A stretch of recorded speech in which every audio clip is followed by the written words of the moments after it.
Sa bayan ng San Felipe naninirahan si Alexandria Alcantara, isang simpleng dalagang probinsyana na lumuluwas sa Maynila para magtrabaho bilang kasambahay sa malaking bahay ng pamilyang de Guzman. Tahimik, masipag, at may pusong busilak. Siya ang tipo ng babaeng kontento na sa kape sa umaga at kwentuhan sa dapit hapon. Ngunit kahit ganun, minsan ay napapaisip siya kung hanggang kailan siya magtitiis sa mundong puno ng hirap at pagtitiis. Siguro, panahon na rin para maalala natin ang mga bagay na matagal nating kinalimutan. Sa kabilang banda, si Mangustin de Guzman, ang makulit at palabirong hardinero ng de Guzman Residence, ay kilala sa buong compound bilang ang lalaking seryoso. Bihira itong makipag-usap sa mga tao. I should be the one saying that. Salamat. Kasi, pinauwi mo rin ako. Hindi lang sa lugar mo, kundi sa puso mo. Dalawang taong magkaibang-magkaiba. Ang isa'y tahimik, ang isa'y puro ingay, ang isa'y takot magmahal.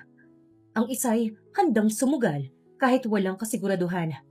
Ngunit paano kung sa gitna ng pangungulit at biruan ay unti-unting may mabuo? Sa pagitan ng lambing ni Mangustin at pangaasar ni Alexandria, sino kaya ang unang aamin? At kapag dumating ang araw na mapagtanto nilang hindi na biro ang nararamdaman nila, handa ba silang tanggapin na ang pag-ibig minsan ay nagsisimula sa pangaasar? Ate Alex, totoo ba talagang yung sabi ni tatay kagabi?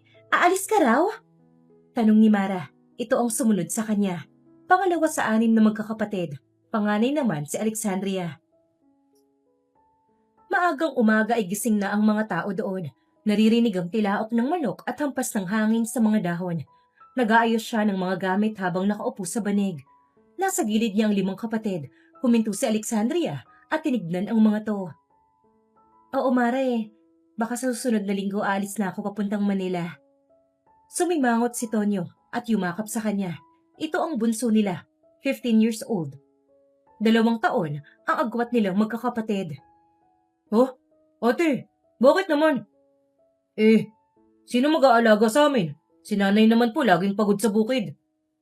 Kaya nga ako aalis, Tonyo para hindi na siya masyadong mapagod. Para may ipadala ko buwan-buwan at may pangtusto sa mga pag-aaral niyo. Pero ate, hindi ba delikado sa Maynila? Sabi ni nanay maraming magnanakaw at mandurukot doon Sabi ng pangatlo nila, si Jelly. Mahina siyang natawa at ginulo ang mga buhok ng mga to. Hindi naman lahat, Jelly. Marami rin namang mababait doon. At hindi naman ako pupunta kung saan-saan Sa bahay lang ako magtatrabaho. Kasambahay ka raw ate, di ba? Tanong pa ni Mara. Oo. May kakilala si Aling Minda doon Naghahanap daw ng katulong sa malaking bahay. Kaya ako na raw ang nirecommend niya. Pero ate, sayang naman yung pag-aaral mo. Di ba sabi mo tatapusin mo yung kursong education? Yumuko siya at tinakpan ng kamay ang maliit na ngiti niya. Oo, pero minsan, hindi natin agad nakukuha yung gusto natin. Baka ito muna talaga yung kailangan kong gawin. Para sa inyo rin to. Pero ate, hindi ba pwedeng dito ka nalang magtrabaho? Saad ni Lira. Saan naman ha? Sa karinderya ni Aling Bebang. 200 lang kada linggo ang kita doon. Paano ko kayo matutulungan doon? May kulang yun sa pang-araw-araw natin ate, baka naman mapagod ka sa Manila. Mapapagod, siguro. Pero mas mahirap papagod sa kakaisip kung paano ko kayo mapapakain. Ginulo niya ang buhok ng kapatid na lalaki. Sandaling katahimikan ng namayani. Lahat ng magkakapatid ay napayuko. Si Nanay Belen ay pumasok mula sa kusina at may hawak na kaldero. Tama na yan mga anak. Hayaan niyo ang atin yung magdesisyon. Minsan, kailangan nating magsakripisyo para sa pamilya. Tumingin siya sa nanay niya at nagsalita. Nay, sigurado po ako. Hindi ko po to ginagawa dahil gusto kong umalis. Pero kailangan ayokong matigil sa pag-aaral ang 5. Lumapit pa ang nanay Belen nila at hinawakan ang balikat niya. Anak, alam kong matagal mo nang gustong makatapos, pero sigurado ka ba sa desisyon mo? Hindi biro ang buhay sa Maynila. Alam ko po, pero kaya ko, Nay. Basta po alagaan niyo lang sila dito. Eh ate, kung kaya mong magtrabaho, kaya ko rin. Ako na lang kaya ang pumunta sa Manila. Tonyo, grade 9 ka pa lang. Magtapos ka muna. Ako muna ngayon. Ate, promise mo ha, babalik ka agad kapag may naipon ka na. Sabi ni Lorena, ang pang-apat nila. Oo naman, hindi ko kayo pababayaan. Pag uwi ko, may bago na kayong mga bag at sapatos, pati libro. Totoo yan ate ha, huwag kang magbibiro! Excited na sabi ng panglima nila, si Lira. Hindi ako nagbibiro, Lira. Pag lumaki ka, gusto ko matupad lahat ng mga pangarap mo. Kaya mag-aral kang mabuti ha. Sige na nga, pero mamimiss kita ate. Natawa ang lahat. Si Alexandria ay umupo sa tabi ni Lira at hinaplos ang buhok nito. Mamimiss ko rin kayo, pero lagi akong tatawag kapag may pagkakataon. May cellphone ka ba anak?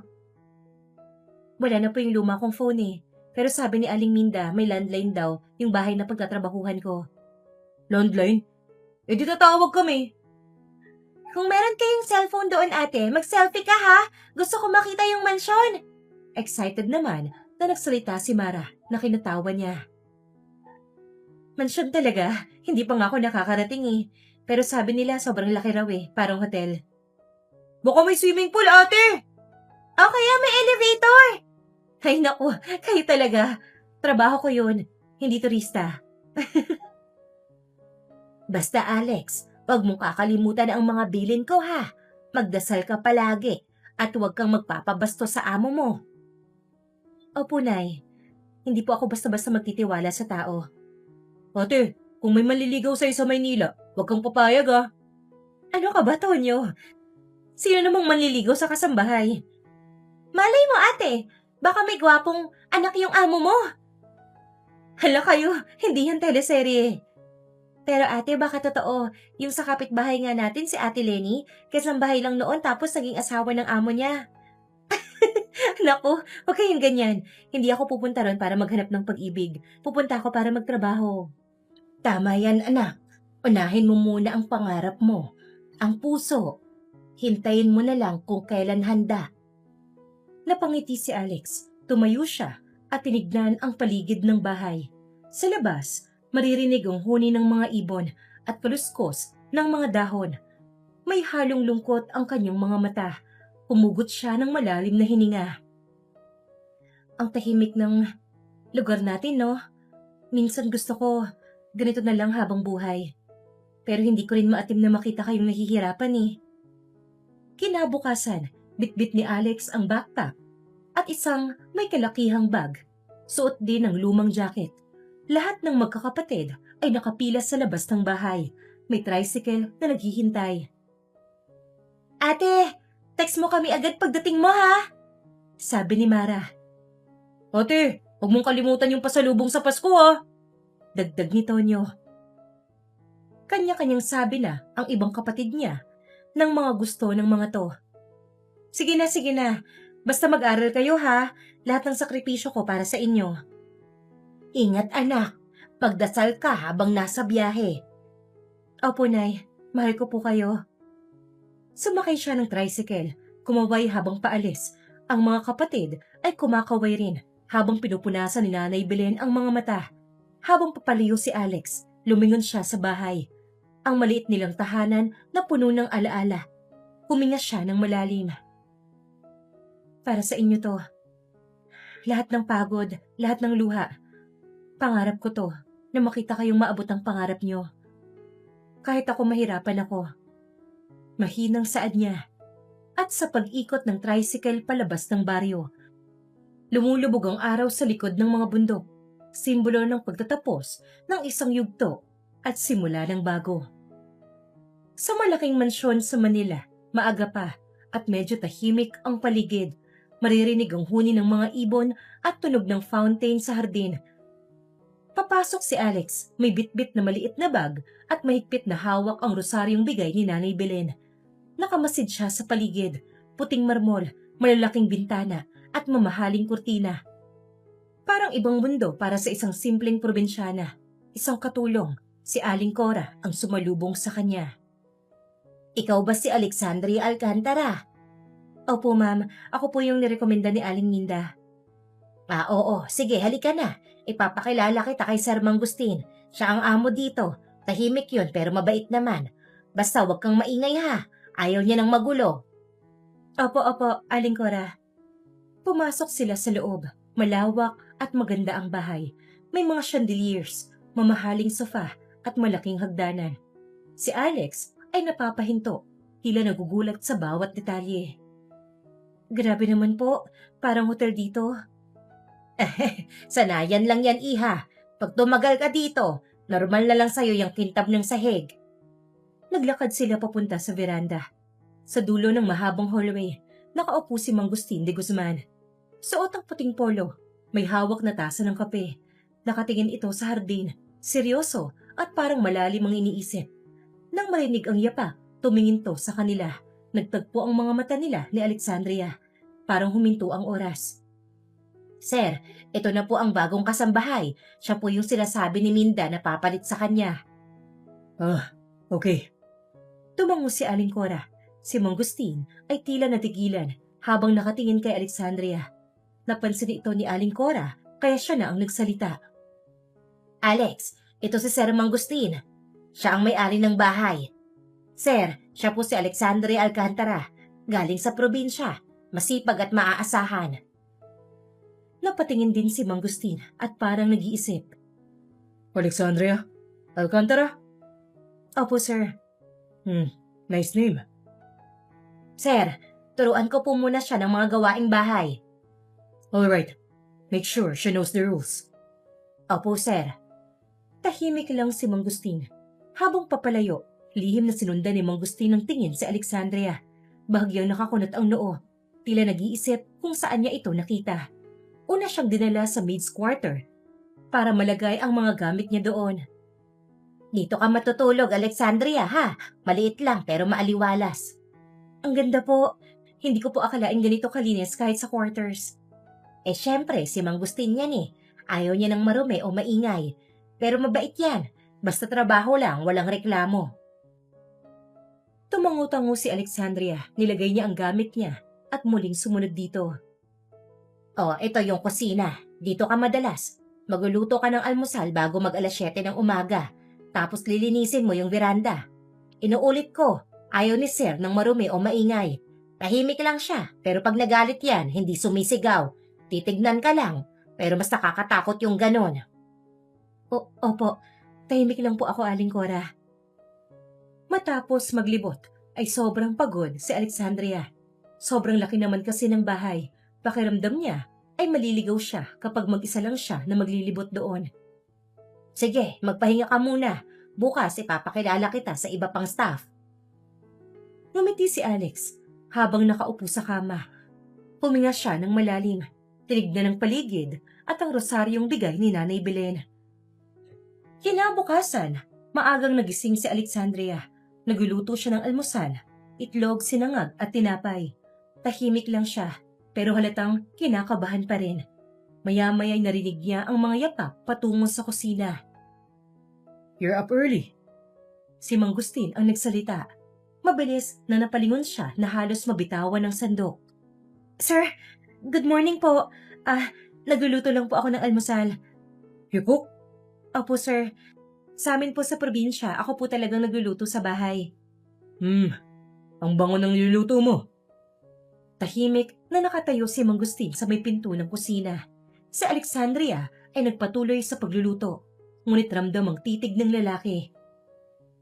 Sir, gusto niyo po ba ng kape? Sure, no sugar. Inabot niya ang tasa kay Mangustin matapos nitong timplahan. Nang magtama ulit ang kamay nila, sandaling natigilan si Mangustin. Napatingin siya kay Alexandria. Bahagyang kumunot ang noo. Lumapit si Mangustin. Gulat na napaatras si Alexandria hanggang sa naramdaman niya ang mesa sa likod niya. You remind me of someone. Po? Never mind. Pabuntong hiningang lumayo si Mangustin. Umupo sa isa sa upuan doon at nagsimulang kumain. Si Alexandria naman ay naglinis ng counter, pero lihim na nagmamasid dito.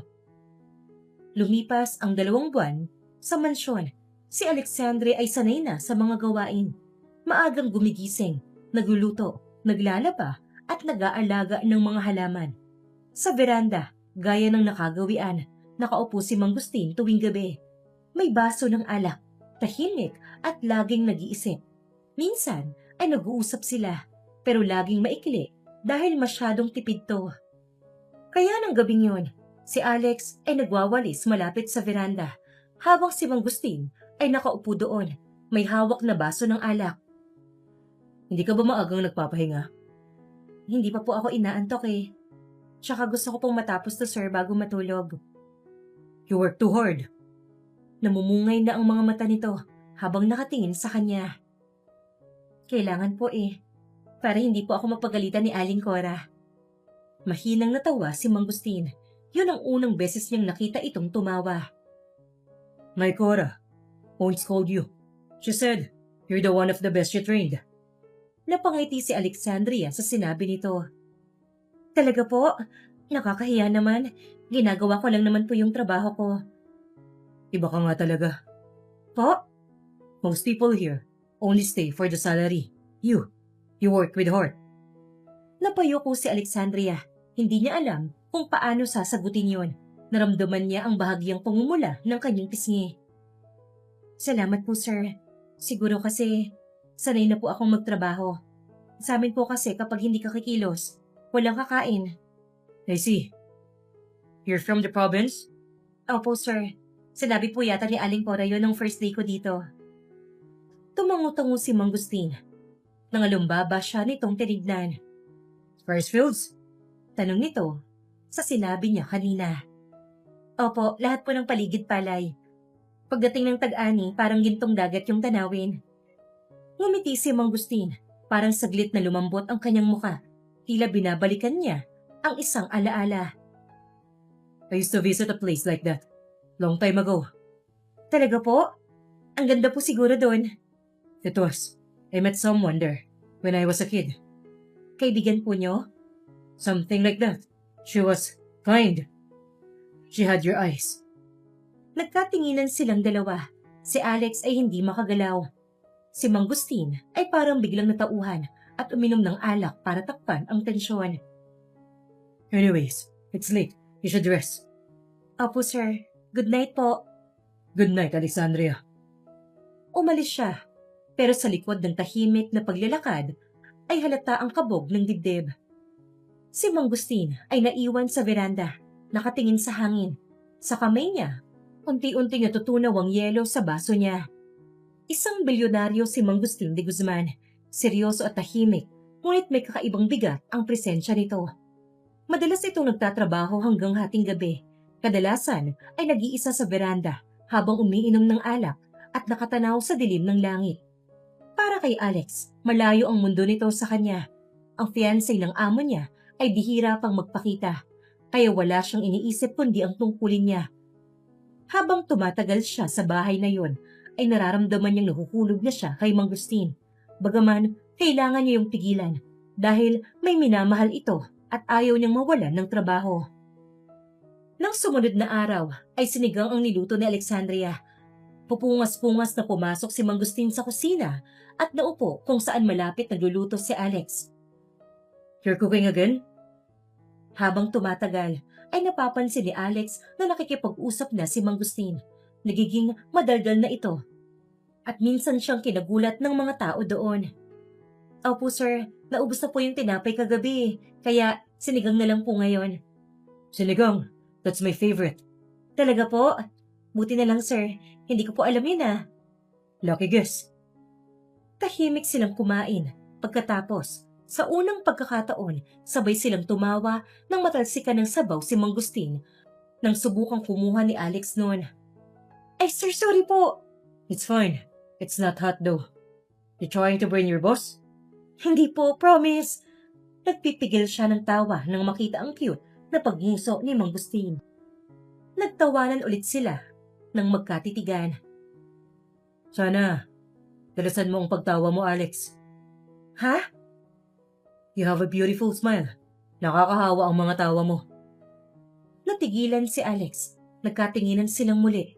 Tahimik lang, pero ramdam ang kakaibang kuryente sa pagitan nila. Si Mang Gustin ang unang umiwas ng tingin. I mean, it's good to see you happy. Matagal na ding naging tahimik ang bahay na to. Salamat po, sir. Tumalikod siya pero napangiti. Sa likod ni Mang Gustin, makikita ang bahagyang ngiti rin. Bihira, ngunit totoo. 10:00 na ng gabi ay tahimik na ang buong mansyon. Tanging ihip ng hangin at huni ng kuliglig ang maririnig. Nakasuot ng simpleng duster si Alex. Hawak niya ang kortina sa veranda para sana isara.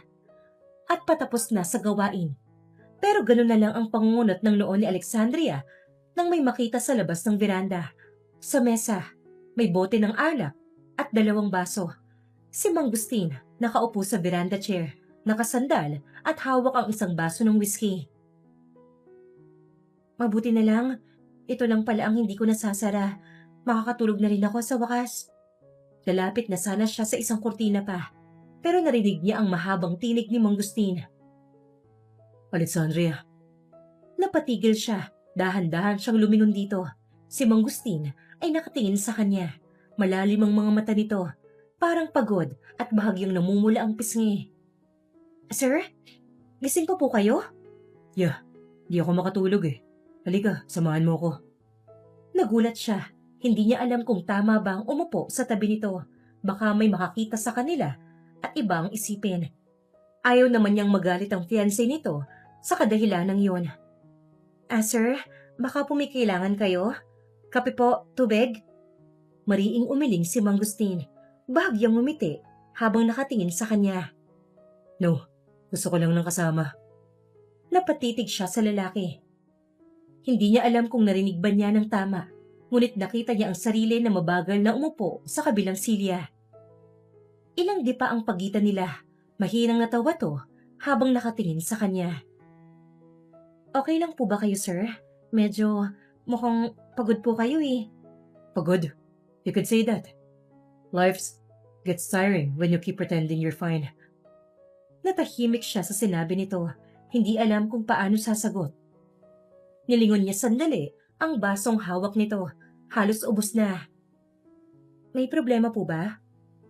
Bahagyang ngumiti to, pero hindi umabot sa mga mata nito. Sino bang walang problema? Lahat may problema. Even the richest one. Mas sila pa. Ang maraming problema. Pero siguro po, mas madali kapag may pera. Money doesn't fix loneliness. It just hides it. Muling natahimik si Alexandria. Sa unang pagkakataon, naramdaman niyang tao si Mang Gustin. Hindi lang amo, hindi lang mayaman, kundi isang lalaking may bigat sa dibdib. Hindi ko po alam ang sasabihin, sir. Pero minsan, mas okay yata yung tahimik lang. Kahit sandali. Tumango si Mang Gustin, tahimik na tinitigan siya. Yes, ganyan ang nagustuhan ko sa'yo eh. You don't talk much. But when you do, it makes sense. Nanlaki ang mata ni Alex. Kinabahan siya bigla. Hindi niya alam kung paano tatanggapin yun. Naramdaman niya ang mainit na titig ni Mang Gustin. Hindi bastos, pero kakaiba. Parang sinusuri siya. Sir, baka po gusto niyong pumasok na? Lumalamig na po eh. Hindi, dito ka lang. Sobrang peaceful kasi kapag nasa paligid ka lang. Nanatiling tahimik si Alex. Ang hangin ay tila huminto. Sa bawat salita nito, ramdam niya ang init ng boses nito. Ang lambot na bihira niyang marinig. Sir Mang Gustin, baka po lasing lang kayo kaya... Siguro, pero hindi ibig sabihin na lasing ako, sinungaling na din ako. Tumayo si Mang Gustin. Mabagal itong naglakad, nilapag ang baso sa mesa. Saka ito lumapit ng ilang hakbang sa kanya. Si Alex ay napatayo rin, natigilan. Sir, ano pong ginagawa niyo? Hindi nito natapos ang sasabihin nang hapitin ni Mang Gustin ang bewang niya palapit dito. Sobrang lapit, magkadikit ang mga katawan nila. Ang ganda ng gabi, pero mas maganda kung kasama kita, di ba? Nanigas siya, ramdam niya ang tibok ng puso niya. Hindi niya alam kung lalayo o tatayo lang. Lasing to, oo, pero may lungkot sa boses nito na parang nagmamakaawa na sana maunawaan siya nito. Sir, hindi po ako sanay sa ganitong usapan. Mas nilapit ni Mang Gustin ang mukha sa kanya. Nagbanggaan na ang mga ilong nila. Halos maduling naman si Alex dahil sa sobrang lapit nito sa kanya. Then, kailangan mo nang sanayin ang sarili mo na makarinig ng totoo. Mabagal na hinaplos ni Mang Gustin ang buhok ni Alex. Napalunok na lang siya sa sobrang kaba. Anong gagawin niya? Gusto niyang lumayo, ngunit ayaw namang makisama ng katawan niya. Sir, baka may makarinig po. Walang tao dito ngayon. Tulog na sila. Nilingon niya to. Sa ilalim ng dilaw na ilaw ng veranda, kita niya ang mga mata ni Mang Gustin. Puno ng lambing, ng pagod, at ng mabagal na pagnanais. You remind me of something I lost. Something pure. Sir, please. Ako po ay trabahador lang dito. Pero ikaw ang nag-iisa, nagbigay buhay sa bahay na to. Sir, Baby, stay still. hulong ni Mang Gustin. Hindi niya alam kung bakit, pero hindi siya makagalaw dahil sa lambing ng boses nito. Dagdagan pa dahil sa tinawag nito sa kanya. Parang huminto ang lahat sa paligid niya. Ang puso niya ay tumibok ng mas mabilis. Dumikit ang noo ni Mang Gustin sa kanya. Napapikit siya. You deserve to be seen, Alexandria. Kumurap siya, ramdam ang bigat ng mga salitang yun. At bago pa siya makapagsalita, dahan-dahan siyang hinalikan ni Mang Gustin. Hindi mapusok, hindi marahas, kundi puno ng kakaibang emosyon na hindi niya kayang pangalanan. Sir, please, baka pagsisihan niyo to bukas. Then let me regret it tomorrow. Pero ngayon, hayaan mo kong kalimutan ang lahat. Muli siyang hinalikan ni Mang Gustin. Tanging tunog ng hangin at tibok ng puso nila ang maririnig nila. Nagtagal silang ganon, walang gustong bumitaw, hanggang sa tuluyan silang nadala sa sandali. Ang gabing malamig at naging mainit, at ang veranda ay saksi. Bumaba pa ang halik ni Mang Gustin sa leeg ni Alexandria. Nasabunutan niya ang lalaki dahil sa sarap na nararamdaman niya. Dahil sa dilim ng parte kung nasaan sila, ay nagawa nilang hubarin ang mga damit nila. Sa oras na yon, mga halinghing ni Alex ang siyang maririnig. Ngunit dumagdag ang mga mura ni Mang Gustin nang maupo siya at gumalaw si Alex sa itaas niya. Nadalas sila sa init ng sandali hanggang sa muli silang lumipat sa kwarto ni Mang Gustin at doon parehong nakatulog dahil sa pagod. Maliwanag na ang araw at sumisikat ang liwanag sa maliit na bintana nang magising si Alex kinabukasan. Nakapikit pa siya, mahigpit na yakap ang unan habang unti-unting bumabalik sa isip niya ang nangyari kagabi. Mabilis siyang napabangon, ngunit napadaing dahil sa sakit na bumalot sa buong katawan niya. Hindi totoo yun. Panaginip lang yun. Bulong niya. Huminga siya ng malalim. Pilit na binubura sa isip ang bawat eksena. Ang veranda, ang halik, mga daing, ang mga salitang mahina pero malinaw. Ngunit sa bawat pagkurap ng mata, naroon pa rin. Diyos ko, bakit ko hinayaan? Ano bang nangyari sa akin kagabi? Dahan-dahan siyang tumayo. Agad na nag-ayos ng kama ni Mang Gustin. Paika-ika siyang bumalik sa kwarto at saka mabilis na nagpalit ng uniforme. Pilit niyang pinapakalma ang sarili. Trabaho lang, Alexandria. Kalimutan mo na yun. Wala yun. Hindi mo dapat isipin.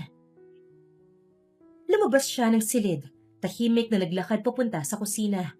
Ngunit bago pa siya makalapit, naamoy niya ang kakaibang halimuyak.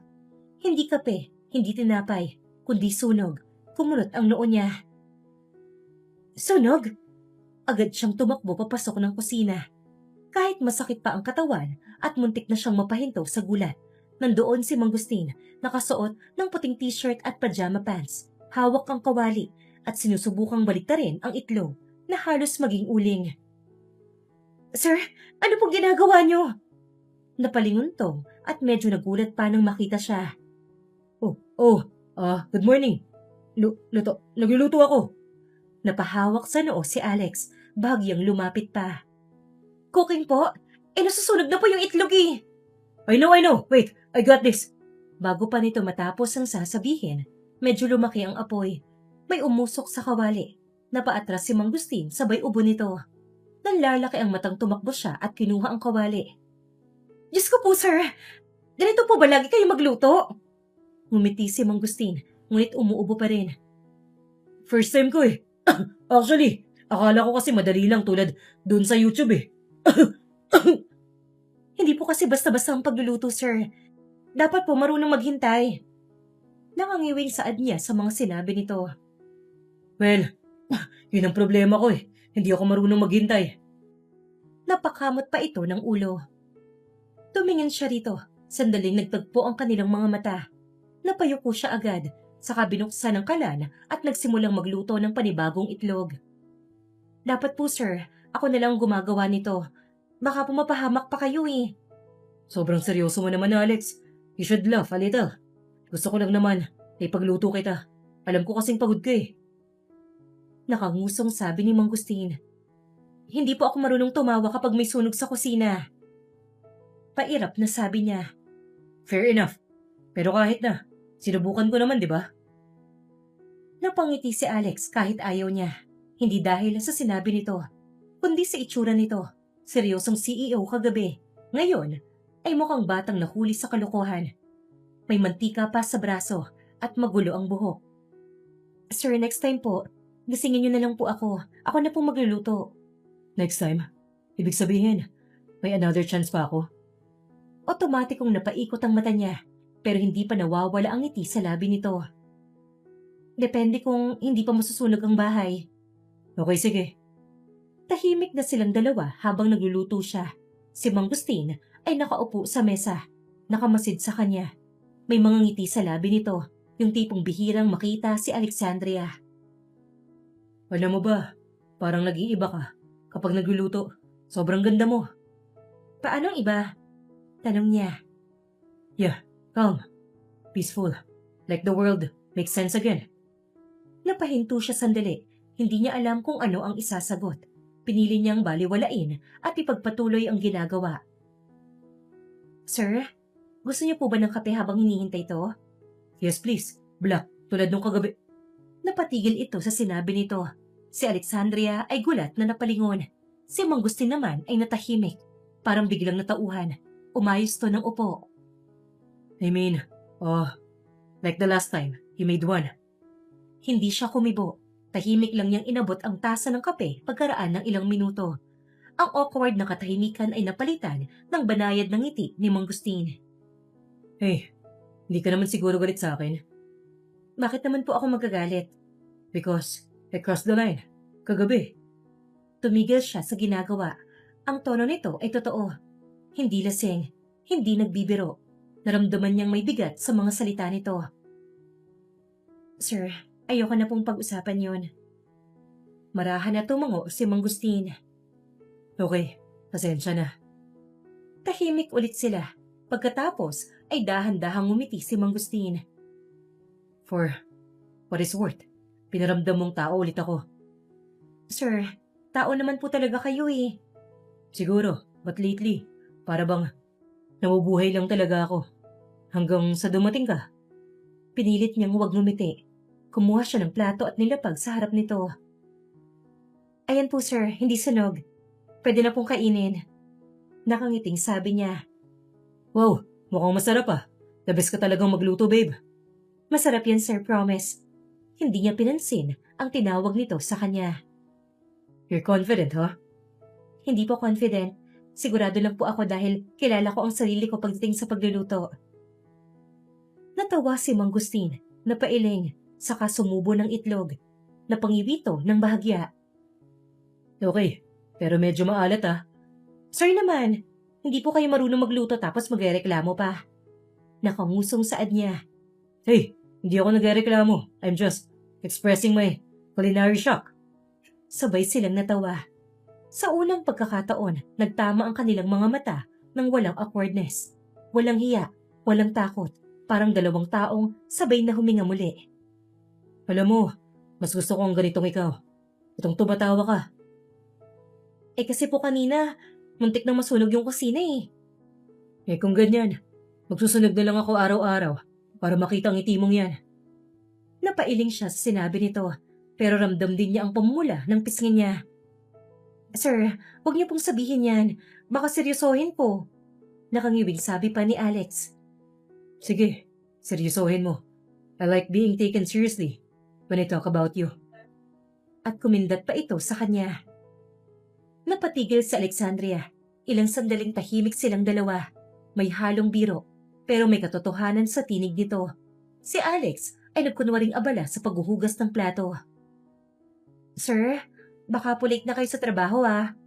Sinabi kong may sakit ako eh, kaya hindi ako papasok. Gulat na napalingon si Alex sa sinabi nito. Nagsalubong ang kilay niya. Sick po, pero okay naman po kayo eh. Nakita niya ang pagngisi ni Mang Gustin. I'm sick of being in the office. Mas gusto kong nandito ako. Lagi akong inspired. Hindi niya napigilang matawa. Si Mang Gustin ay umiling. Kunwari seryoso. Kita mo, tumawa ka ulit. I think I'm doing great today. Kung ganun po, magluto na lang kayo ng itlog araw-araw. Siguradong tatawa ako palagi. Challenge accepted. Pero next time, turuan mo ako, okay? Basta ba makikinig ka? Tumayo siya at lumapit ng bahagya. Always. Basta ikaw. Makikinig talaga ako. May sandaling katahimikan. Nakatitig to sa kanya. Pero sa halip na tensyon kagabi, ngayon ay may lambing na. Sir, baka po masanay ako sa ganyan. Hindi ba mas okay yun? Maybe it's time someone treats you the way you deserve. Hindi siya sumagot. Ngunit nang umalis si Mang Gustin papunta sa veranda, ay bitbit nito ang tasa ng kape. Napangiti si Alex sa sarili. Ang gulo ng mundo. Pero bakit parang mas gusto ko tong magulo kapag siya ang dahilan? Mahinang saad niya. Sa labas, humigop ng kape si Mang Gustin. Nang nakangiti rin, ang dating malamig na beranda ay tila mas malamig ngayon.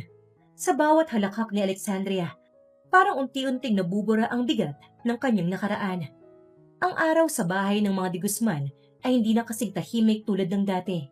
Kung dati ay tanging tunog lang ng walis at amoy ng kape ang buwabati kay Alex tuwing umaga, ngayon ay may kasamang halakhakan na. At kadalasan, galing yun kay Mang Gustin. Good morning, Alex!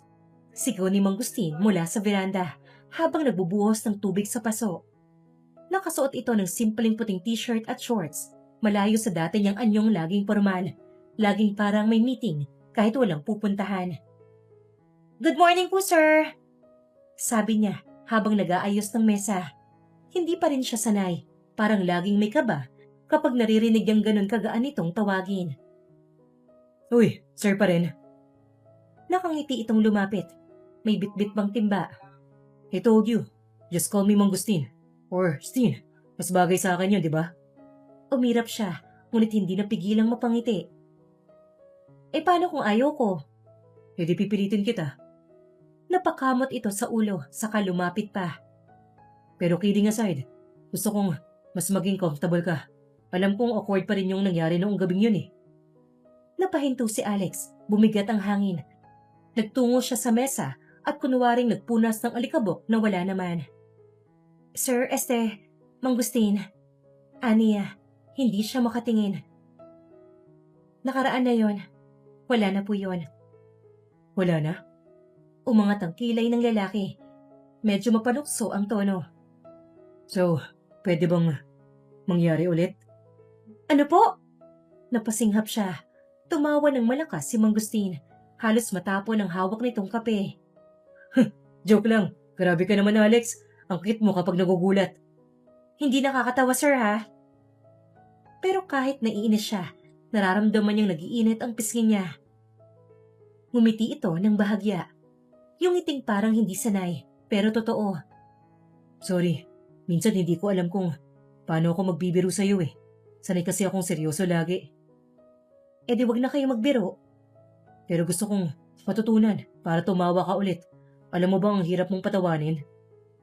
Napatingin siya dito at doon niya napansin kung gaano ito kasimple ngayon. Walang kintab ng alak sa labi, walang lungkot sa mata. Parang ibang tao, parang lalaking handang magsimula ulit. Kinahapunan, sabay silang nagwalis ng bakuran. Sir, baka mabali ang likod niyo niyan ha? Biro ni Alex habang tinutulungan siya ni Mang Gustin magwalis. Hindi naman, matibay pa to.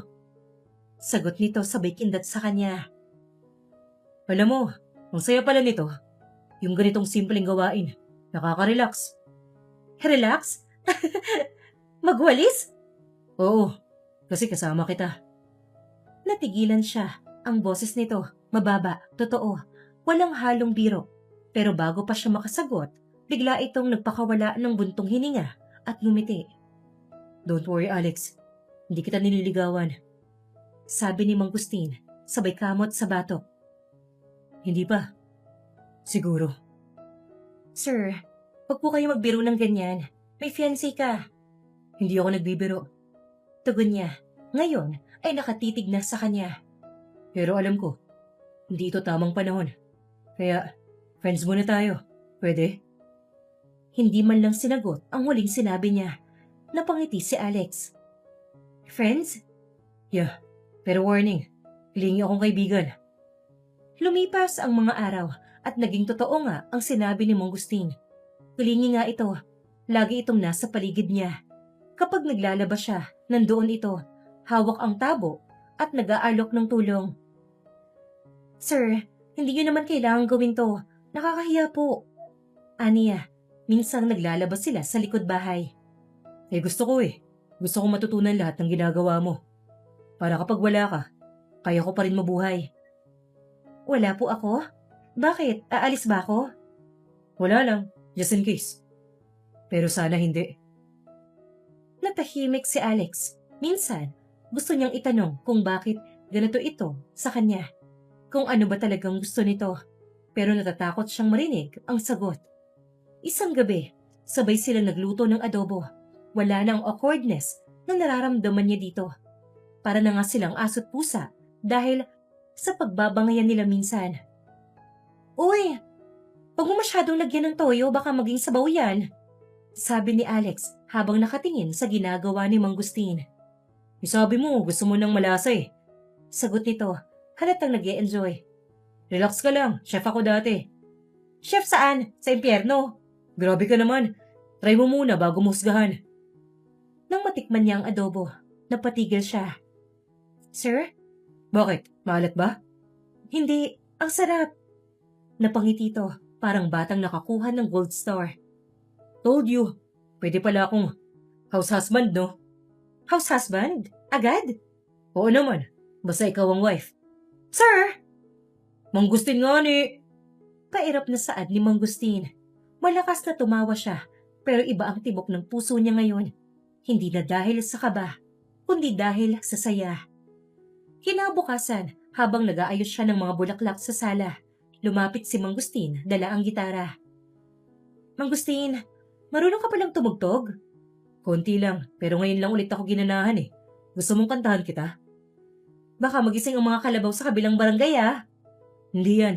Listen. At doon niya narinig ang unang kanta nitong inalay sa kanya. Isang simpleng melody lang, walang lyrics, pero puno ng damdamin. Tahimik silang dalawa.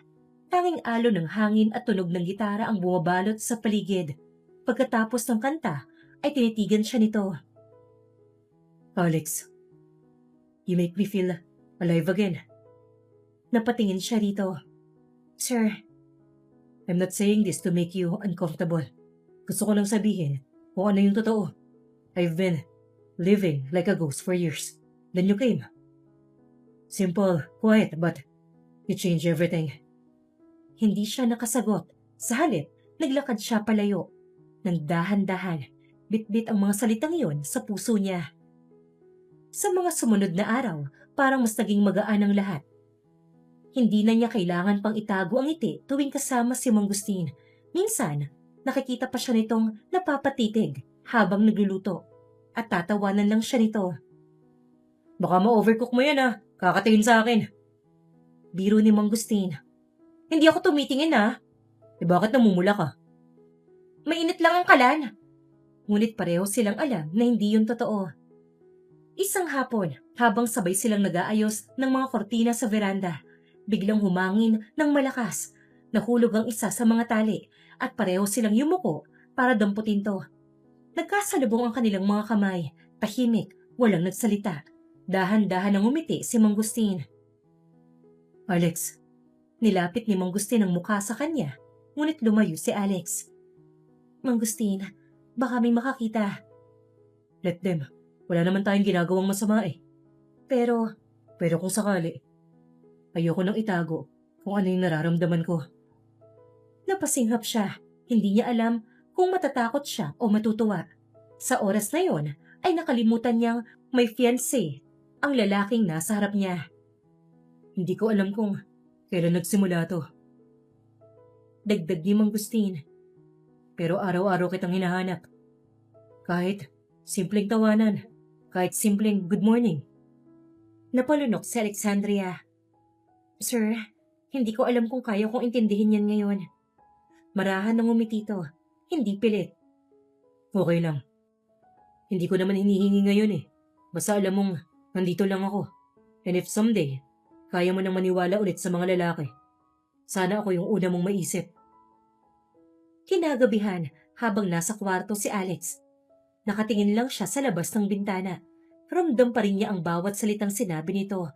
Hindi niya alam kung ano ba ang dapat maramdaman. Pero isang bagay ang sigurado siya. Hindi na pareho ang tahimik na bahay na minsan ay kinakatakutan niya. Dahil ngayon sa bawat tawa, bawat kantang maririnig, at bawat umagang may kape, nandoon si Mang Gustin. At sa pagitan ng mga simpleng sandali, unti-unti ring bumubuo ang sariling kwento.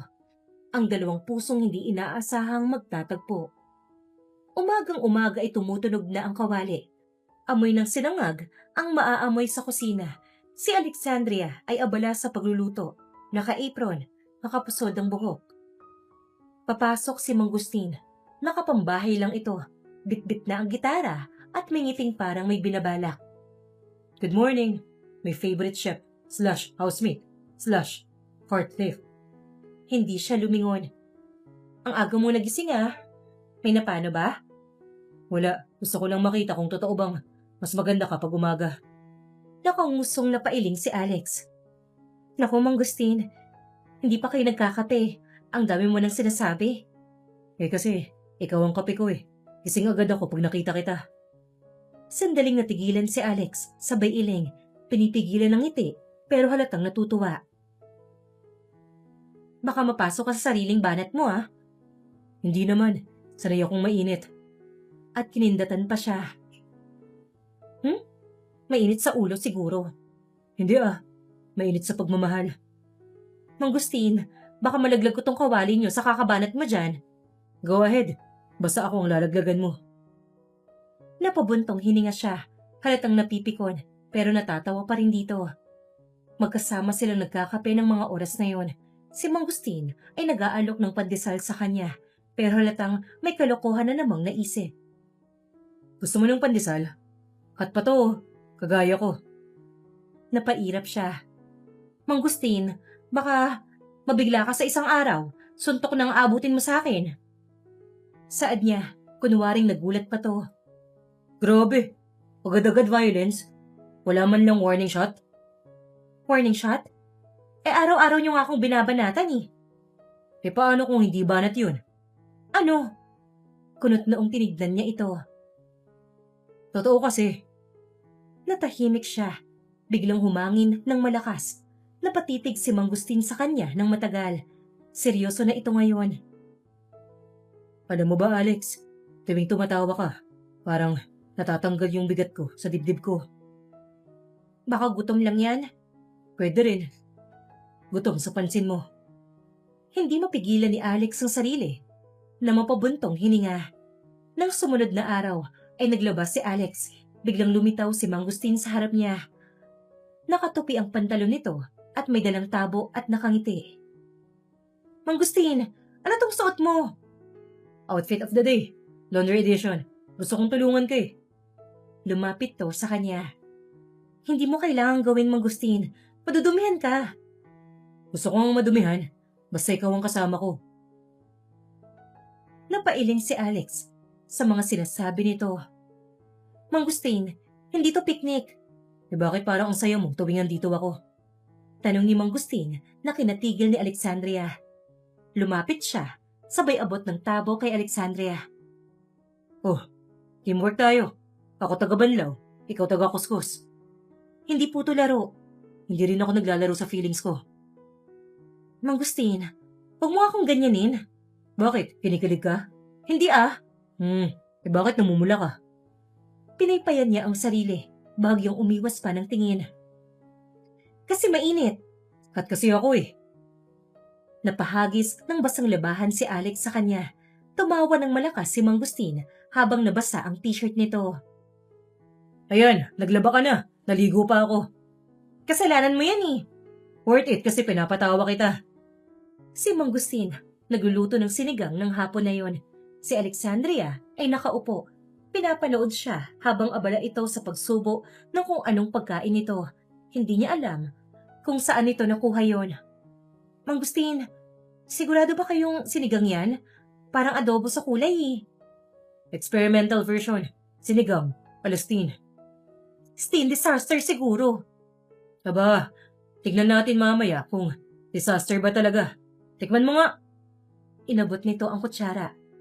Pero hindi sa kamay ni Alexandria. Diretso sa bibig niya. Mang Gustin, ako pa pinakain mo? Tumaas ang kilay nito sa kanya. Bakit? Ayaw mo? Hindi ko naman nilawayan eh, promise. Nakakahiya kasi. Hindi para quits tayo. Ako rin nahihiya sa'yo. Ha? Bakit naman? Kasi tuwing nandito ka, nawawala yung pagkasuplado ko. Parang gusto kong ngumiti kahit wala namang dahilan. Baka naduduwal lang kayo sa sinigang niyo ah. Natawa si Mang Gustin at mas nilapit ang mukha sa kanya. Pwede rin. Pero mas nakakahilo yung ngiti mo. Magkasama silang uminom ng salabat ng gabing yon. Tahimik ang paligid, tanging tunog ng kuliglig at hangin ang maririnig. Alam mo Alex, dati, itong veranda na to, puro alaala ng lungkot. Pero simula nang dumating ka, parang iba na. Baka dahil lagi niyo akong ginugulat dito. Pwede, pero baka rin kasi ikaw yung dahilan kung bakit gumaan yung gabi ko. Mang Gustin, bakit lagi mo akong ginaganyan? Mahinang tanong niya. Kapag talaga kasama niya si Mang Gustin, ay nakakalimutan niyang may fiancé ito. Anong ganyan? Yung pinapakilig mo ko, tapos bigla kang tatawa. Parang laro lang. Nakita niyang sumeryoso to. Hindi ako naglalaro, Alex. Gusto ko lang na maramdaman mong importante ka. Hindi bilang kasambahay, kundi bilang ikaw. Natahimik siya. Si Alexandria napatingin sa tasa niya. Hindi ako sanay sa ganyan, Mang Gustin eh. Sa totoo lang, natatakot ako. Inabot ni Mang Gustin ang kamay niya at hinawakan yon, marahan na hinaplos. Don't be. Hindi kita pipilitin. Gusto ko lang na tuwing ngingiti ka. Ako yung dahilan.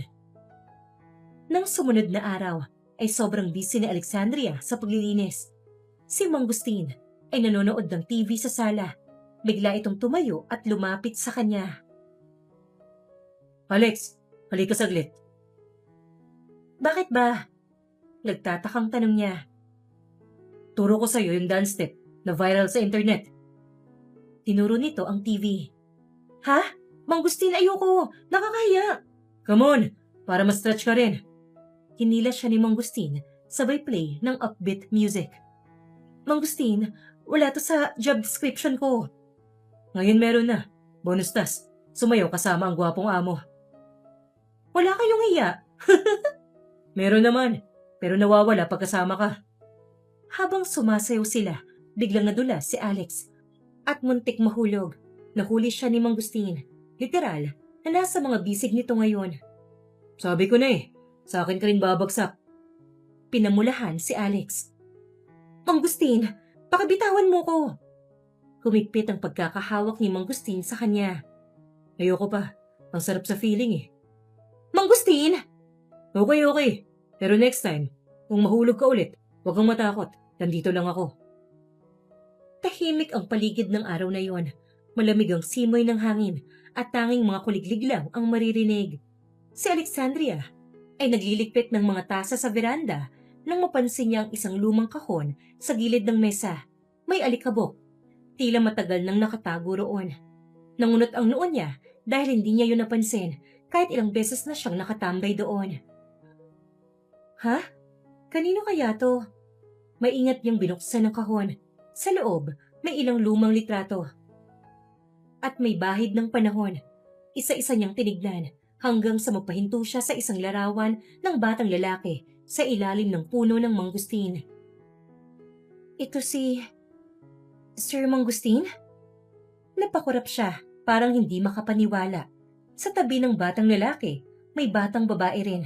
Nakaputi, nakangiti, at tila may hawig sa kanya. Ako ba to? Napaupo siya sa silya. Hawak ang larawan. Bumalik sa isip niya ang mga alaala ng pagkabata. Ang amoy ng mangustin sa probinsya. Ang batang lalaking mahilig mang-asar habang naglalaro sa likod bahay. Muling bumalik ang alaala niya. Hoy, Manggos! Huwag mong kainin lahat ng prutas, ha? Hindi ako manggos pero ikaw Alex, lagi mo akong inaaway. Napangiti si Alex habang pinagmamasdan ang larawan. Ngayon, napagtanto na niya. Matagal na silang magkakilala. Hindi lang talaga niya naaalala yon. Hindi niya namalayang lumapit na pala si Mangustin sa veranda. Sumilip to mula sa likuran niya. Alam kong makikita mo rin yan balang araw. Nagulat si Alex, agad niyang binalik sa kahon ang mga larawan. Mangustin, pasensya na ha, hindi ko sinasadyang. Okay lang Alex, hindi mo kailangang magpaliwanag. Ilang sandaling katahimikan, si Mangustin ay tumingin sa mga larawan. Hawak din ang isa sa mga ito. Malungkot itong umiti. Naalala mo pa ba yan? Hindi ko alam kung panaginip lang o totoo eh. Pero parang, oo, naaalala ko yung punong yan sa likod ng bahay ni Doña Isidora. Doon tayo unang nagkita. Bata pa tayo. Lagi kang nakaupo sa tabi ng puno. Bit-bit yung laruan mong gawa sa kawayan. Naalala mo pa pala yun? Pasensya na kung nakalimutan ko ha. Paano ko makakalimutan? Ikaw yung batang palangiti pero mabilis magtampo. Pag hindi ko binibigyan ng mangustin, pareho nating paborito yon. Kaya pala yun ang pangalan mo, no? Mahilig kasi sa mangustin si Mami nang nagbubuntis pa siya sa akin. Sa kastin ng palayo ko, ikaw ang unang tumawag sa akin ng buong pangalan ko. Sandaling katahimikan ang namayani. Pareho silang nakangiti pero may halong lungkot sa mga mata. Pero bakit hindi mo sinabi noon nung dumating ako rito? Kasi ayokong isipin mong naaawa lang ako. Pero Mangustin, ang hirap isipin. Nakilala mo pala ako noon. Ang liit ng mundo. Alam mo, araw-araw kitang nakikita. Pilit kong iniisip na ibang tao ka. Pero hindi ko kaya eh. Lahat ng galaw mo, boses mo, pati tawa mo, parehong-pareho pa rin. Kaya pala minsan parang may kakaiba kang titig. Hindi kakaiba. Matagal lang kitang gustong lapitan. Pero hindi ko alam kung paano. Mabuti na lang at nangyari ang gabing yon. Tumahimik si Alex. Hawak pa rin niya ang larawan ng mga bata. Sa ilalim ng malamlam na ilaw ng veranda, kitang-kita ang sinseridad sa mga mata ni Mangustin. Akala ko, kaya ka mabait sa akin dahil gusto mo lang maging mabuting amo. Hindi lang yun, Alex. Matagal na ako may gusto sa'yo. Kahit nung bata pa tayo. Pero syempre, bata pa tayo noon eh. Hindi ko alam kung ano yung nararamdaman ko. Saka hindi ko naman inaasahan na dito ka mapapadpad. Kaya pala nung gabing yon. Hindi dahil sa alak. Hindi rin dahil nalungkot lang ako. Naramdaman ko lang na baka kung hindi ko papakita, baka mawala ka ulit sa akin. Tumayo si Alexandria, lumapit sa railing ng veranda. Tinitigan ang mga bituin at pilit tinatago ang pagkalito. Mangustin, hindi ko alam kung anong iisipin ko. Hindi ko alam kung dapat akong matuwa o matakot. Lumapit to sa likuran niya. Hindi mo kailangang sumagot ngayon. Ang mahalaga lang, alam mo na. Pero Mangustin, may fiancé ka. Wala na yun, Alex. Hindi na siya bumabalik. Hindi na rin ako naghihintay. Pero, alam kong magulo. Pero gusto kong malaman mo. Hindi kailanman nilaro ang nararamdaman ko sa'yo. Muli siyang natahimik. Dahan-dahang humakbang si Mangustin palapit. Hindi siya marahas. Marahan lang. May paggalang at bigat ng damdamin. Alex, tuwing nakikita kita rito sa veranda, naaalala ko yung mga araw na magkasama tayo sa ilalim ng puno ng mangustin. Doon ako unang natutong umiti ng totoo. Mangustin, baka mali lang yung iniisip mo. Siguro, dala lang ng... Hindi, Alex. Dahil hanggang ngayon, ikaw pa rin yung dahilan ng mga ngiti ko. Hindi alam ni Alex ang sasabihin. Pinili na lang niyang umupo. Bitbit pa rin ang larawan. Si Mang Gustin ay tahimik na umupo sa tabi niya, parehong nakatingin sa mga bituin. Naaalala ko yung araw na umalis kayo. Umiiyak ka noon kasi ayaw mong iwan yung punong mangustin. Pero, nasaktan din ako noon eh. Malungkot na sabi ni Alex. Oo, niloko pa nga ako ng kalaro ko eh. Sabi nila, umiiyak ka dahil sa batang babae. Umiyak ka talaga, no? Malambing na sinandal ni Mang Gustin ang ulo sa balikat niya. Huwag mong sabihin kahit kanino ah. Confidential yun eh. Secret safe with me, sir. Sir na naman, pwede bang Stin na lang? Ang tanda mo na. Gusto niyo pa rin tawagin ng ganun?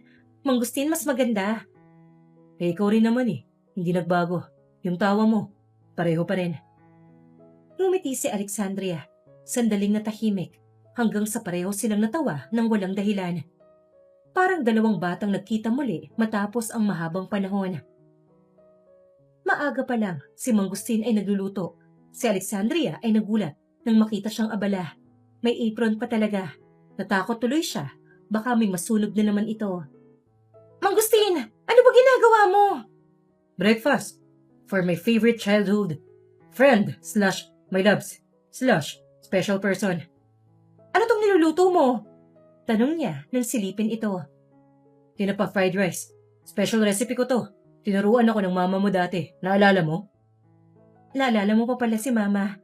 At himala, hindi na nasunog. Oo, mabait yun eh.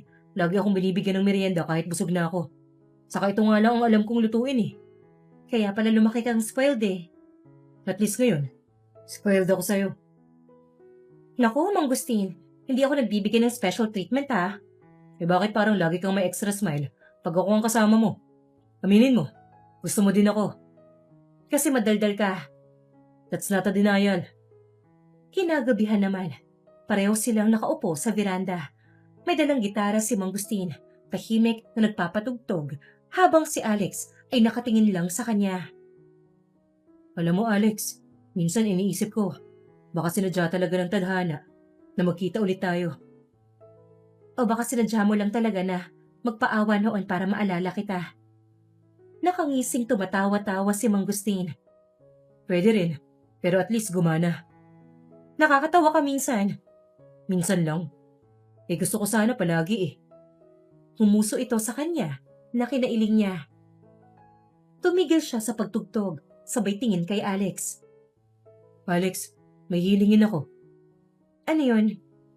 Kapag nakikita mo ako, huwag mo nang isipin na amo mo ako. Isipin mo na lang, ako yung batang nagbigay sa'yo ng unang mangustin fruit. Okay, Mang Gustin. Tumawa si Mang Gustin. Halatang tuwang-tuwa sa paraan ng pagkakabigkas niya. Umihip ang hangin. At ilang sandali silang parehong natahimik. Salamat Alex sa pagbalik. Walang anuman. Siguro panahon na rin para maalala natin yung mga bagay na matagal nating kinalimutan. Ang gabing yun ay napuno ng mga alaala, tawa at mga lihim na muli nilang natagpuan sa isa't isa. Sa ilalim ng bituin, dalawang puso ang muling pinagtagpo ng nakaraan. Ang araw ay sumisilip sa pagitan ng mga kurtina.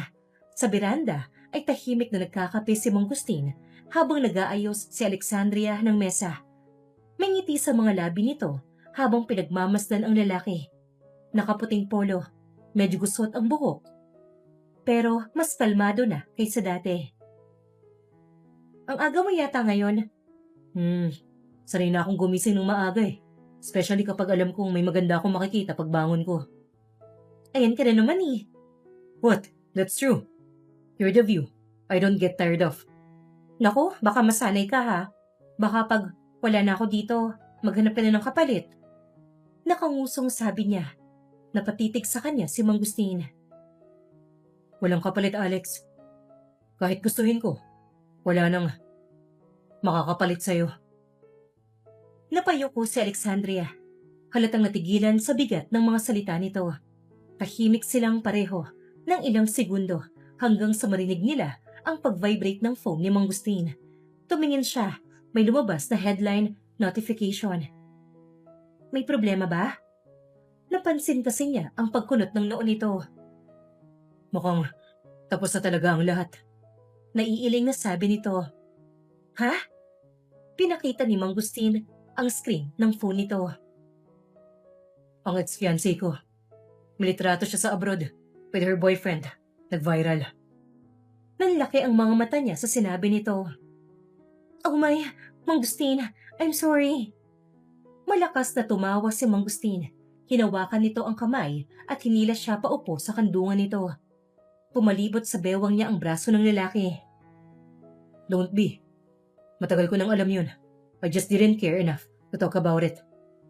Talaga? Akala ko... Kaya minsan parang malungkot ka. Maybe before. Yes, but not anymore. Not since you came. Mang Gustin naman. Nahihiyang napanguso siya. Sinilip nito ang mukha niya hanggang sa marahan siyang hinalikan sa pisngi. Alam mo, mas mabigat pa sa breakup. Ang mawala ng taong nagpapasaya sa'yo araw-araw. Kaya please, huwag mo kong iiwan. Hindi naman kita iiwan eh. Basta, may sasabihin lang ako. Sinubukan niyang humarap dito at hinayaan naman siya. What is it? Gusto kong umuwi muna sa amin. Sa probinsya. Umuwi? Bakit? Hindi para takasan ka. Gusto ko lang ipakita sa kanila na maayos na ako. Gusto kong ipakilala ka sana sa pamilya ko. Ipakilala? Sa pamilya mo? Oo, pero kung ayaw mo, agad na tumango si Mang Gustin. Of course gusto ko. Kahit ngayong araw pa eh. Hoy, hindi pa ako nakakapag-empake. Eh di tutulungan kita. Marunong naman ako magtupi eh. Saka, bakit ka pa mag-iimpake? Wala ka bang damit doon sa inyo? Wag na. Ako na lang ang tulungan mo. Ako na magtutupi, promise. Mang Gustin de Guzman, bilyonaryo ka. And so what? For you. I can fold shirts or even wash the dishes. Sige nga, subukan mo mamaya. Challenge accepted. Nang maghapon ay nag-impake na nga sila. Si Alex ay nag-aayos ng mga gamit. Si Mang Gustin ay sumusunod-sunod, tila batang sabik. Ano yun? Damit natin. Teka, bakit puro plain sa akin? Saka wala ka bang floral? Ano ka ba, Mang Gustin? Sa probinsya tayo pupunta, hindi sa fashion show. Eh gusto ko lang makita na naka-floral dress ka eh. Sus, puro ka bola. Hindi bola yan, babe. Gusto ko lang makita kung gaano ka kaganda, kahit sa simpleng lugar. Alam mo, hindi mo kailangang sabihin yan. Why not? You deserve to hear it every day. Pinag-cruise ni Mang Gustin ang braso niya. Habang nag-aayos si Alex, bigla siyang niyakap ni Mang Gustin mula sa likod. Napahinto siya, ramdam ang tibok ng puso nito sa kanyang likod. Mang Gustin, baka may makakita. Wala naman, tayo lang. Masyado kang malambing clingy lately. Kasi dati, pinipigilan ko.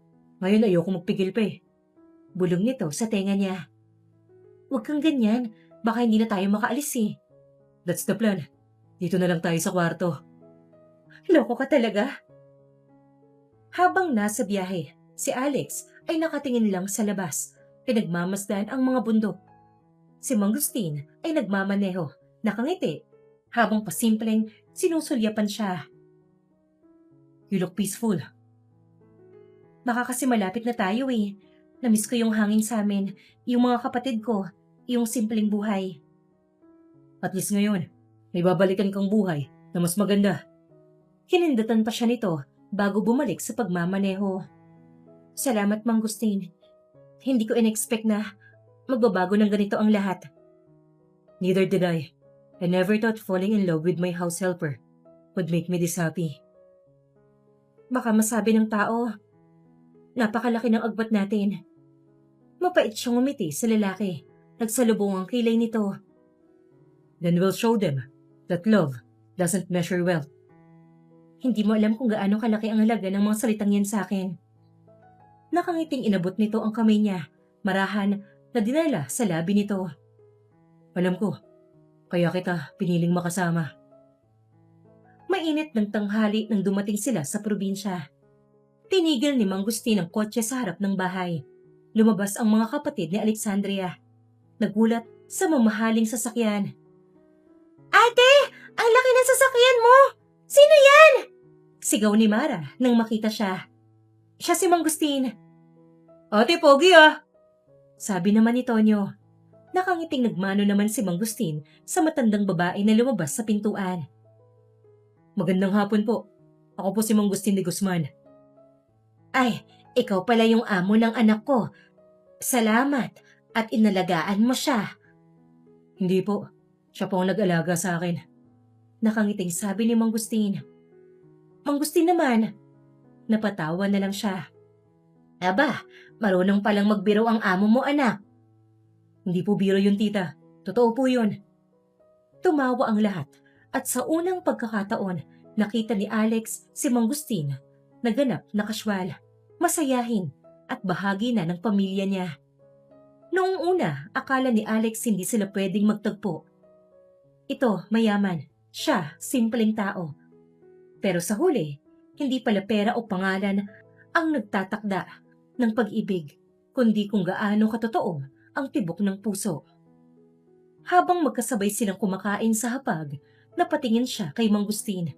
Ito'y nakatawa kasama ang mga kapatid niya na para bang matagal na siyang bahagi ng tahanan. Salamat, Mang Gustin, sa lahat. Bulong niya rito. Nakangiting nilingon siya ni Mang Gustin. I should be the one saying that. Salamat. Kasi, pinauwi mo rin ako. Hindi lang sa lugar mo, kundi sa puso mo. Ang araw sa umagang iyon ay sumilip sa pagitan ng mga dahon ng mangga. Sa harap ng bahay, abala ang mga bata sa paglalaba at si Mang Gustin naman, isang bilyonaryo sa lungsod, ay pawis na pawis. Nakayuko ito at may timba sa kamay at nagbubuhat ng tubig mula sa poso. Ate, si Kuya Mang Gustin, marunong palang magbuhat ng tubig. Nakangiting sabi ni Jelly sa kanya. Oo nga akala ko nga dudungisan yung polo niya Natatawang saad niya. Naririnig ko kayo ah. And for the record, I don't mind getting dirty for the right reason. Sabat ni Mang Gustin habang nagbubuhat ng timba. Kuya, marunong ka bang mag-igib ng diretsyo? Kasi parang natatapon yung kalahati eh. Sabi ni Tonyo. Close na silang dalawa ni Mang Gustin. Ikaw, gusto mong subukan? Balik ni Mang Gustin dito nang nakangisi. Di na po. Tumawa ang lahat. Si Alexandria ay nakaupo sa may hagdan. Pinagmamasdan si Mang Gustin na tila ibang-iba na sa lalaking una niyang nakilala. Wala na ang lamig sa mga mata nito. Napalitan yon ng sigla at kaligayahan. Dati halos hindi ka tumatawa Ngayon, mas malakas ka pang tumawa sa amin. Lumapit ang nanay Belen niya habang hawak ang tuwalya nito. O iho, pahid mo muna yan, baka mapasma ka. Salamat po, nanay.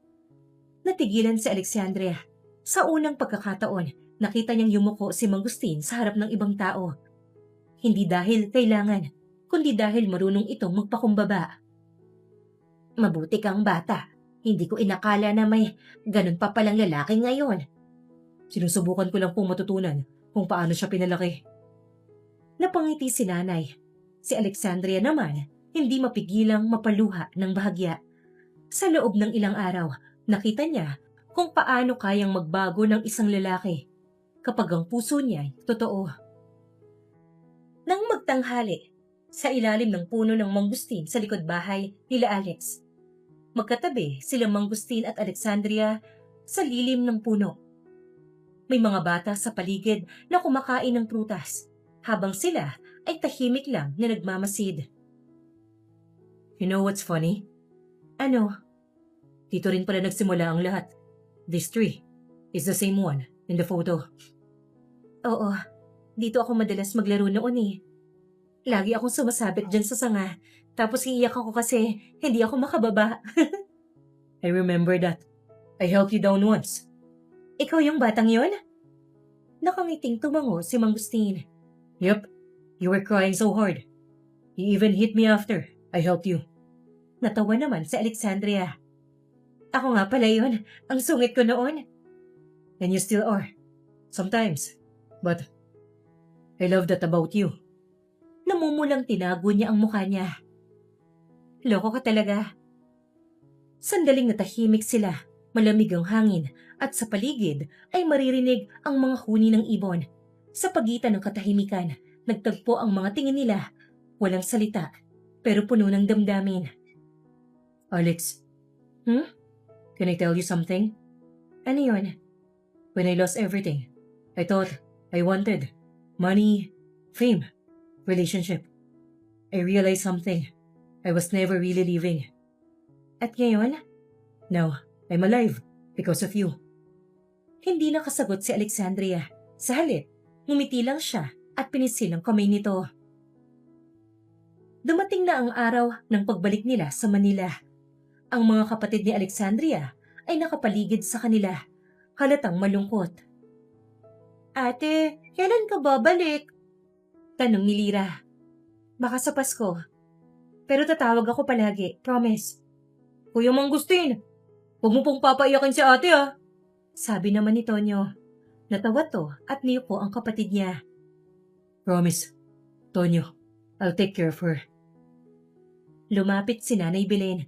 Hinawakan ang kamay ng lalaki. Salamat, iho. Hindi lang dahil minahal mo ang anak ko, kundi dahil natutunan mong mahalin ang buhay na simple. Salamat din po, Nay. Kayo po ang nagturo sa akin nun. Habang umaandar ang sasakyan, napatingin si Alex sa labas, sa kanilang bahay, sa puno ng mangustin, sa mga alon ng hangin na tila nagpapaalam. Hawak ni Mangustin ang kamay niya habang nakangiti. Ready ka na bang bumalik sa Manila? Oo, pero mas ready akong magsimula ng panibagong kwento. Bumalik ang katahimikan ng mansyon, pero iba na ang pakiramdam. Hindi na ito malamig o nakakatakot. Sa veranda, kung saan unang nagtagpo ang kanilang mga tingin, nakatayo ngayon si Mangustin. May hawak na maliit na kahon. Si Alexandria ay nakatayo sa tapat niya, nakasuot ng simpleng bestida. Alam mo, dati ang veranda na to parang nakakakaba.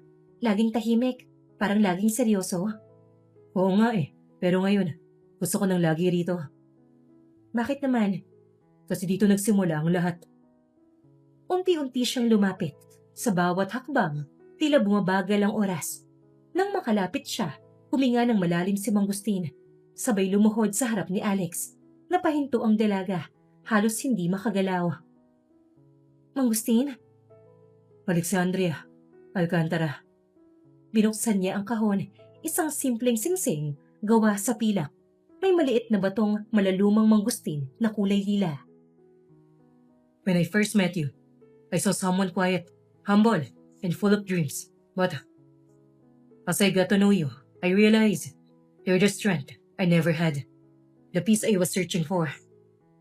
Mangustin, I may have everything this world could offer.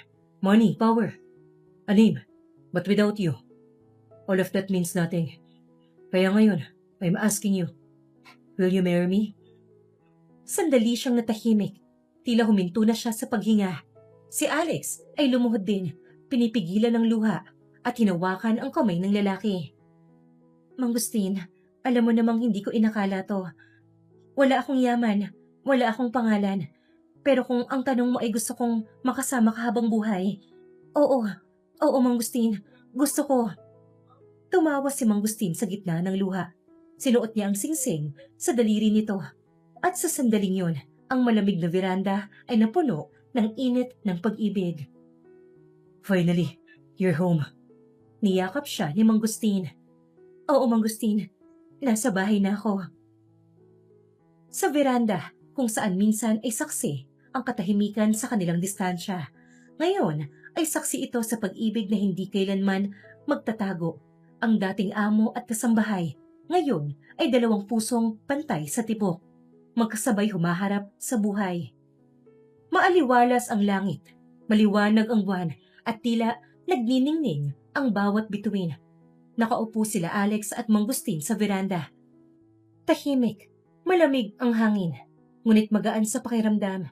Nakasandal si Alexandria sa balikat ni Mangustin. Ang daming bituin ngayon, parang mas madami kaysa dati. Siguro kasi, ngayon mo lang sila napansin. Ang drama mo? Hindi drama yun. Totoo lang. Minsan kasi, andyan lang yung liwanag. Pero hindi natin napapansin. Kasi, iba yung tinitignan natin. Parang ikaw? Parang ako, matagal na akong nandito. Pero, ngayon mo lang ako tinignan ng ganito. Sandaling katahimikan ang namayani. Ang mga kuliglig sa paligid ay parang nagsisilbing musika sa gitna ng kanilang titigan. Minsan naisip ko, kung hindi kaya ako lumuwas ng Maynila, kung hindi ko tinanggap yung trabaho, baka hindi rin mangyari to. Hindi. Kasi kahit hindi ka lumuwas, hahanapin pa rin kita. Hindi ako titigil hanggat hindi kita nakikita ulit, Alex. Napangiti siya, niyakap ang braso sa bewang ni Mang Gustin. Ganyan ka pala kapag hindi na seryoso. Ang kulit mo na rin. Hindi ako makulit. Determinado lang. Tumawa si Alex, sabay kurot sa braso nito. Determinado na pala ang tawag doon. Kunwaring napahawak ito sa brasong kinurot niya. Nalukot ang mukha nito na waring nasaktan talaga. Aray! Sakit niya na! Kung hindi lang kita mahal, baka tinapon na kita pabalik doon sa inyo. Malakas na natawa si Alex, bahagyang tumingala para halikan ang labi ni Mang Gustin. O sinabi mo yan ha? Mahal mo ako kaya may kiss ka. Oo, hindi ko na itatanggi. Mahal kita, Alex. Hindi dahil nagkataon. Hindi dahil nakasanayan. Kundi dahil ikaw, yung tahanan na hindi ko alam, na hinahanap-hanap ko. Hindi mo na kailangan ng veranda para doon magpahinga. Oo, kasi nasa tabi ko na yung dahilan kung bakit ako laging nakaupo rito. Lumipas ang mga buwan, dumating ang araw ng kasal nila. Simple pero elegante. Ginanap sa hardin ng mansyon, puno ng puting bulaklak at mga ilaw na parang bituin sa lupa. Nakangiti si Alex habang naglalakad sa aisle. Suot ang simpleng puting bestida. Si Mang Gustin, suot ang puting barong. Halos hindi mapakali. Ang ganda mo sobra. Bulong ni Mang Gustin sa sarili habang nakatingin kay Alexandria. Ang init ng tingin mo, baka matunaw ako. E paano? Yung bride ko mukhang diwata. Tumawa ang mga bisita, kahit ang pare ay napangiti. Sumeryoso si Mang Gustin habang kinukuha ang kamay ni Alex. Noong una kitang nakita ulit, alam kong may kakaiba na. Noong una pa lang, naramdaman kong ikaw yung parte ng nakaraan na gustong bumalik sa buhay ko. At ako naman, akala ko simpleng amo lang kita. Pero habang lumilipas ang mga araw, unti-unti kong nakita yung puso mo. Tahimik pero totoo. Hawak kamay na sila habang pinapakinggan ang tinig ng pare. Sa harap ng mga bituin, ng Diyos, at ng mga mahal niyo sa buhay, kayo ay pinagbubuklod ng pag-ibig. Mang Gustin, Alexandria, pwede yun ang ipahayag ang inyong mga pangako. Humugot ng malalim na hininga si Mang Gustin. I promise to love you. Kahit magkalat ka sa kusina habang nagluluto. Kahit punuin mo yung bahay ng tawa mo. Kasi doon ko lang naramdaman kung gaano kasaya ang buhay. I promise to stay by your side. Kahit gaano katigas ang ulo mo minsan. Kasi kahit ganon, alam kong sa puso mo, ako lang yung gusto mong protektahan. Naghiyawan ang mga bisita, nagpalakpakan ang lahat. Hinalikan ni Mang Gustin sa Alexandria ng buong lambing. Ilang taon ang lumipas, ang veranda ay hindi na tahimik. May batang tumatakbo, hawak ang stuffed toy na Mang Gustin sa tabi ng swing. Nakaupo si Alexandria habang may hawak na sanggol. Si Mang Gustin naman ay abala sa pagtutupi ng lampin. Aba, dati hindi ka marunong magplansya. Ngayon naglalaba at nag-aalaga ng bata ka na. Practice makes perfect. Gusto mo ba makita kung paano ko palitan tong diaper? Huwag mo nang ipakita. Baka mapaiyak mo pa yung bata eh. Grabe ka naman. Akala ko ba, supportive wife ka? Tumayo si Alexandria at tinalikan ng pisngi nito. Supportive naman ako, pero realistic din. Tumawa sila pareho. Sa paligid ay rinig ang huni ng mga ibon, ang hangin at ang halakhakan ng kanilang mga anak. Naalala mo yung gabing nag-uusap tayo sa ilalim ng mga bituin? Oo, kung hindi dahil sa gabing yon, baka hindi natin narating to. Oo, lahat nagsimula sa veranda. Sa isang gabing tahimik. At sa isang pusong hindi na marunong manahimik mula noon. At ngayong nandito na tayo, sa ilalim ng mga bituin, mas maliwanag na ang lahat. Oo, kasi lahat ng gusto kong makita, nasa tabi ko na. Thank you, and I love you asawa ko. Mahal din kita, kayo ng mga bata. Hinalikan siya nito sa noo, habang sa likod ay naglalaro ang kanilang mga anak. Sa kalangitan, tila kumikislap ang mga bituin na parang sumasabay sa tibok ng kanilang puso. Natutunan ni Alexandria na ang tunay na pag-ibig ay hindi kailangang perpekto o marangya. It doesn't have to start with grand gestures or perfect timing. Minsan, nagsisimula ito sa mga simpleng araw na tahimik sa veranda o sa mga ngiting unti-unting bumubuo ng koneksyon. Natutunan din ni Mangustin na hindi lahat ng yaman ay nasusukat sa pera o negosyo. Minsan, ang tunay na kayamanan ay ang taong marunong magbigay ng liwanag sa madilim mong mundo. Ang kwento nila ay paalala na ang tadhana, kahit gaano katagal, laging may paraan para muling pagtagpuin ang dalawang pusong para talaga sa isa't isa. Love doesn't rush. It waits for the right moment. Sa dulo, natuklasan nila na hindi aksidente ang bawat pagkikita. Lahat ay may dahilan. At sa ilalim ng mga bituin, natutunan nilang ang pinakamahalagang tahanan ay hindi isang mansyon, kundi ang pusong marunong magmahal ng totoo, tahimik at walang hinihinging kapalit. At diyan na po nagtatapos ang kwento nila Mangustin at Alexandria. Ako po si Miss Lee, ang inyong tagapagsalaysay. Hanggang sa muli, dito lang sa Inday Series.